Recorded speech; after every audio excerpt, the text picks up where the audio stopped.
All right, I'm on hole number 9 of the 2020 St. Patrick's Day tournament. I'm in Tuesday's qualifying round in the rookie division. What am I at? Am I at a 10? So I could shoot a 12. I'm on track for the 12 if I can get the eagle here. I did drop a shot and I picked one up, so I could say I was on track for a 13, but I dropped the shot first and I had to recover, which sucks. Hole number 3. I'm not dinking around on this hole. We're just going to go out there and do it.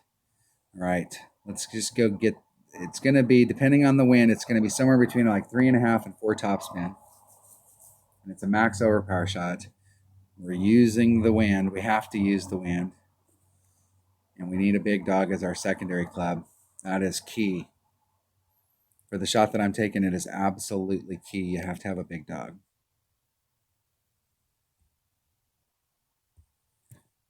And off we go. And the second shot, the more times you practice this second shot, the more comfortable you will be at it. So if you're out here practicing and you hit this second shot and you end up in the rough or you end up in an area other than what you were trying to get into, chip it back over to the area that you wanted to be so that you can practice this second shot, because the more time you practice it, the more comfortable you will be when it counts, and you'll have faith in the shot because you've practiced it.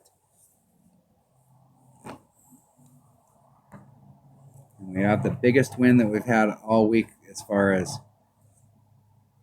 I'm going to use probably about 3.5. Where I'm looking for is this spot right here. What I'm looking for is that right there, that wind pushing me over to the other side. I want to be aimed right at the top with a 4-1. I'm going to go just a little higher.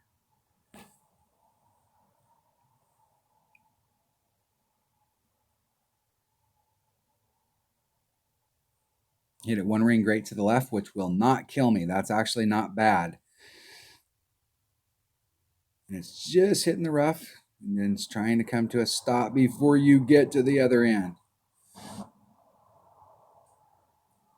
So when I'm moving it around there, I'm trying to find the shortest gap across that sand, and I want to make sure that the tail is on the shortest side, and then I'm trying to come at it at this kind of arc.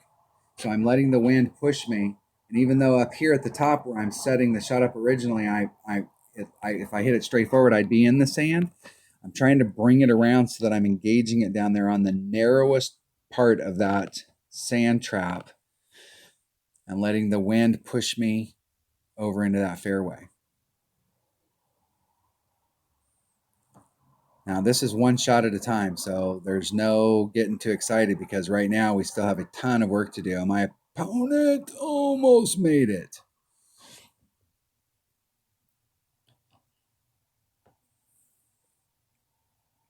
Almost. Okay, so I want to be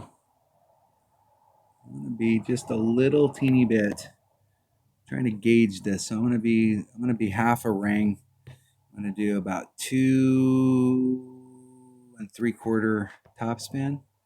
And I'm about half a ring off to the left. 4-4, there's 4-2, and I'm going to take out the wind. I'm going to do a max overpower hook shot. And I got just about all of that. So now the question is, did I over curl it? Nope, perfect. Right on track going to the green. It's going up through the back and it'll drop down. It's got a backboard here, so it'll curve around and I'll catch some distance back to the cup. That's still a long putt, but it's a putt. And not too bad. About 2 topspin probably would have been perfect. I got way down into that hole, and so you don't need as much topspin. And so I've been trying to kind of gauge that as the week goes on, because if you're back in the back, you need a little bit more topspin, probably 3.5. And you'll have to set it up because you're farther back.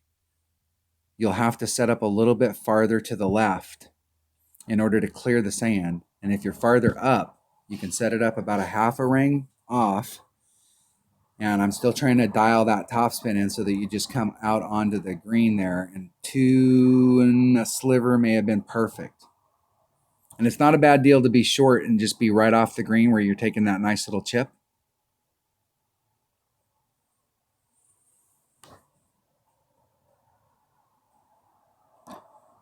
The deal is that this is a super easy hole to to birdie. As long as you don't go from the rough to the rough or from the sand to the sand, if you stay in the fairway, it's super easy. And your first shot can be in the rough or the sand as long as your second shot ends up back in the fairway. If I get anything other than an eagle on this hole all week, I'm going to be really irritated, because this is a hole that can be beat if you bring the right equipment out. And with the way that the wind's blowing, we can get eagle on this hole with that shot. And this hole's been out since the game came out. And so I've taken that shot a bunch of times.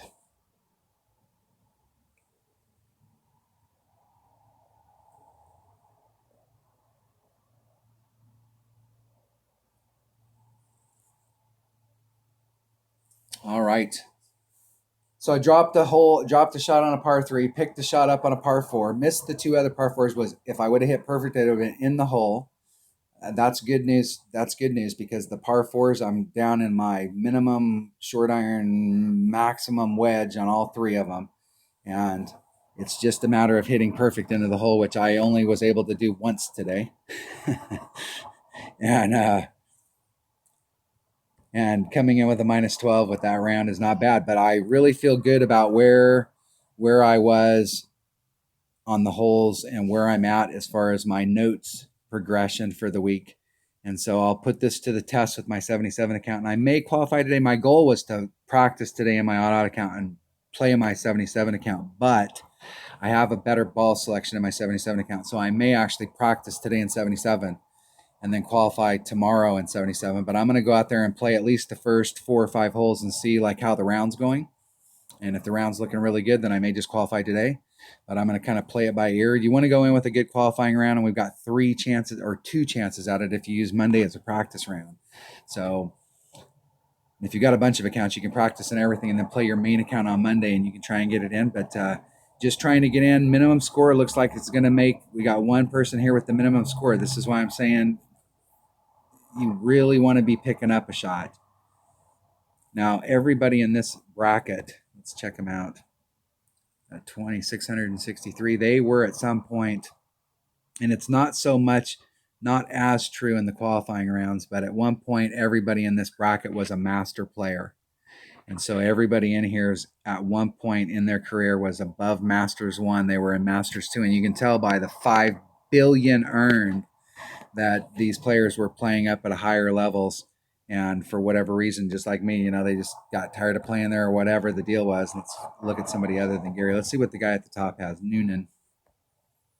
$1 billion earned in 3,300 games. So you can tell that they went right up to the top trying to work their clubs out. So this person was at one point a Masters 2 rated player in order to be in this bracket. So that's why you're seeing better scores here, is because everybody in this bracket has better clubs.